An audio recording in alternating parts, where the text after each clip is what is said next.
मैं doctor Kirti Mathur, associate professor political science, government Meera girls college Udaipur. आज के हमारे अध्ययन का विषय है संघीय न्यायपालिका का संगठन। आज हम संयुक्त राज्य अमेरिका के संविधान में संघीय न्यायपालिका का संगठन किस प्रकार होता है, उसके संगठन का अध्ययन करेंगे।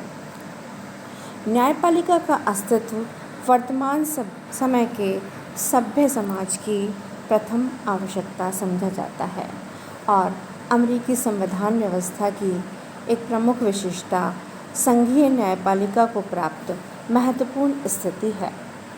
अमेरिका के संविधान की तीसरी धारा में व्यवस्था की गई है कि न्याय संबंधी शक्ति एक सर्वोच्च न्यायालय व उन अन्य नीचे के न्यायालयों में निहित होगी जिसकी स्थापना व प्रतिष्ठा कांग्रेस द्वारा समय समय पर की जाएगी।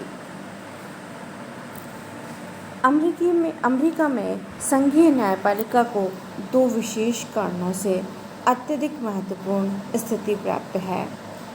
फर्स्ट, अमेरिका में संघात्मक शासन व्यवस्था को अपनाया गया है और संघात्मक शासन में एक ऐसी सत्ता की आवश्यकता होती है जो केंद्र और राज्यों में उत्पन्न विवादों को सॉल्व कर सकें और अमेरिकी संवैधानिक व्यवस्था शक्ति विभाजन सेपरेशन ऑफ पावर के सिद्धांत पर आधारित है और इस व्यवस्था के अंतर्गत व्यवस्थापिका और कार्यपालिका एक दूसरे से पृथक और स्वतंत्र हैं। इन दोनों के बीच अधिकार क्षेत्र संबंधी विवाद उत्पन्न हो सकते हैं, अतः इन विवादों का निपटारा करने के लिए संघीय न्यायपालिका जैसी सत्ता का होना नितांत आवश्यक है।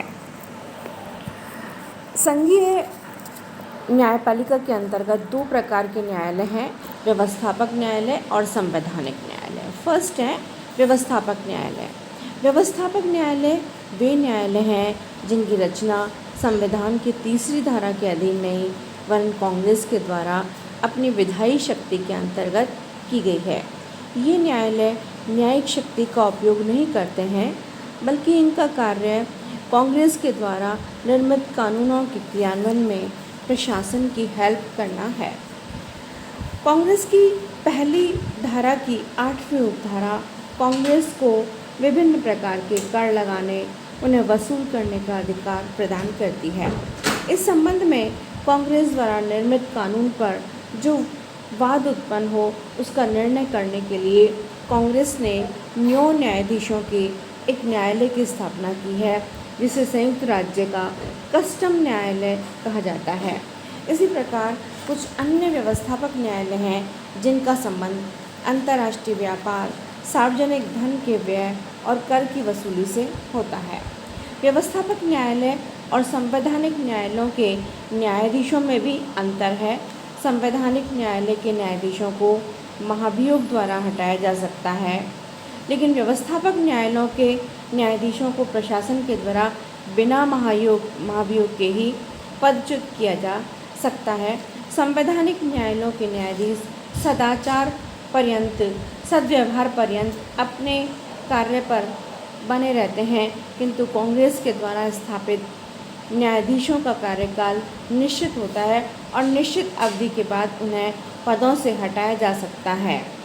संघीय न्यायपालिका दूसरा है संवैधानिक न्यायालय।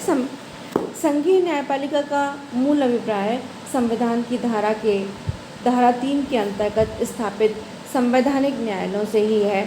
संघीय न्यायपालिका का यह ढांचा त्रिस्तरीय है जिसमें सबसे नीचे के स्तर पर जिला न्यायालय, उसके ऊपर संघीय अपील न्यायालय होते हैं और सर्वोच्च स्तर पर संयुक्त राज्य अमेरिका का सर्वोच्च न्यायालय है। जिला न्यायालय संयुक्त राज्य अमेरिका की संघीय न्यायपालिका का जो सबसे निचला न्यायालय है वो जिला न्यायालय है। संयुक्त राज्य अमेरिका के समस्त क्षेत्र में इस प्रकार के न्यायालयों की संख्या 88 है। अमेरिकी संघ के प्रत्येक राज्य में कम से कम एक जिला न्यायालय अवश्य होता है। साधारणतः प्रत्येक राज्य में एक ही जिला न्यायालय होता है, किंतु क्षेत्र और जनसंख्या की दृष्टि से जो विशाल राज्य हैं उनमें आवश्यकता के अनुसार अधिक न्यायालय स्थापित कर दिए गए हैं। एक जिला न्यायालय में न्यायाधीशों की संख्या उस क्षेत्र में न्यायिक कार्यों को देखकर निश्चित की गई है। जिला न्यायालय में न्यायाधीशों की अधिकतम संख्या 16 हो सकती है और व्यवहार में यह 1 से लेकर 16 तक है। जिला न्यायालयों में 1 से अधिक न्यायाधीश हैं, जहां न्यायालय के विभिन्न भाग हो जाते हैं और ये अलग अलग क्षेत्रों में एक साथ कार्य करते हैं। जिला न्यायालयों को केवल प्रारंभिक अधिकार क्षेत्र प्राप्त है, अपील सुनने का अधिकार प्राप्त नहीं। इनमें संघीय कानून से संबंधित दीवानी व फौजदारी दोनों ही प्रकार के मुकदमे पेश किए जा सकते हैं। कुछ मामलों में तो जिला न्यायालय के निर्णय की अपील संघीय न्यायालय में की जा सकती है और कुछ मामलों में इसके निर्णय की अपील सीधे सर्वोच्च न्यायालय में की जा सकती है। जिला न्यायालयों के ऊपर संघीय अपील न्यायालयों का गठन किया जाता है। इन न्यायालयों के द्वारा अलग अलग क्षेत्रों को दौरा करते हुए अपना कार्य किया जाता है और इसी कारण इनको दौरा करने वाले न्यायालय भी कहा जाता है।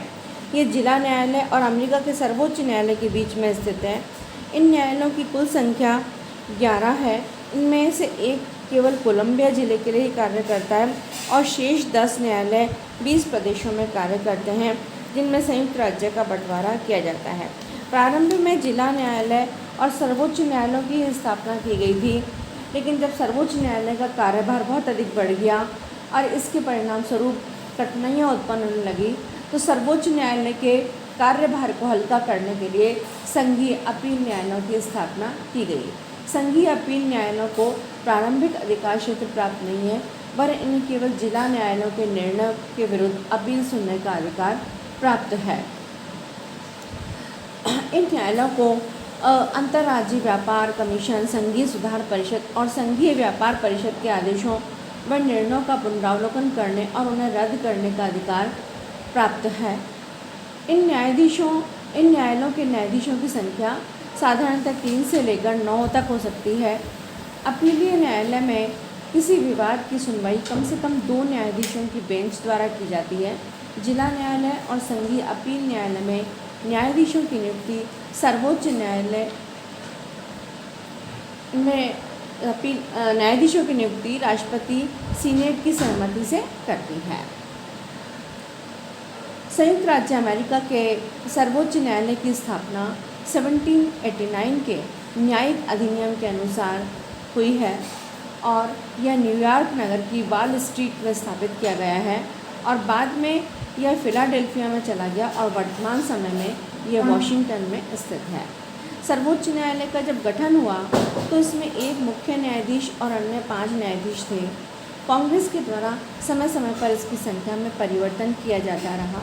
1869 में सर्वोच्च न्यायालय के न्यायाधीशों की संख्या 9 निर्धारित की गई और उस समय से लेकर अब तक यह संख्या 9 है, जिसमें कि एक मुख्य न्यायाधीश और 8 अन्य न्यायाधीश होते हैं।